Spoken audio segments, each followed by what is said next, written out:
આ વખતે લોકમેળામાં ડીકન્જેસ્ટ કરવા માટે ઓલરેડી 30% જે સ્ટોલોની સંખ્યા છે એને ઘટાડવામાં આવી છે. એન્ટ્રી એક્ઝિટના ગેટો છે એમાં પણ વધારો કરીને 2 નવા ગેટ આપણે ઉપયોગમાં લેવાના છીએ. સાથોસાથ આ વખતે ડ્રોનથી જે આખી પબ્લિક છે એના જે કેટલી ગીર્દી છે એના ઉપર નજર રખાશે અને ગ્રાઉન્ડની કેપેસિટી કરતાં જો વધી જશે તો એન્ટ્રી પણ સ્ટોપ કરી દેવામાં આવશે. એટલે ફાયર રિટાર્ડન્ટ, ફાયર ટેન્ડર્સ, ફાયરના તમામ અગ્નિશામક જે યંત્રો છે એ સાથે ફેસિલિટી ઊભી કરવામાં આવશે.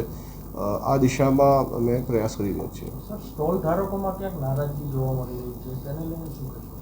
સ્ટોલ ધારકોને અમુક માંગણીઓ છે જે ડેપ્યુટી કલેક્ટર સાહેબ સુધી એમને ચર્ચા કરી છે. એમની સાથે વાટાઘાટો ચાલુ છે. એમની સાથે મિટિંગો યોજીને અમે કોઈ પણ ગેરસમજણ છે એ દૂર કરવા માટે તત્પર છીએ. અત્યાર સુધી રાઈડના ભાવમાં કોઈ વધારો કરવામાં આવેલો નથી.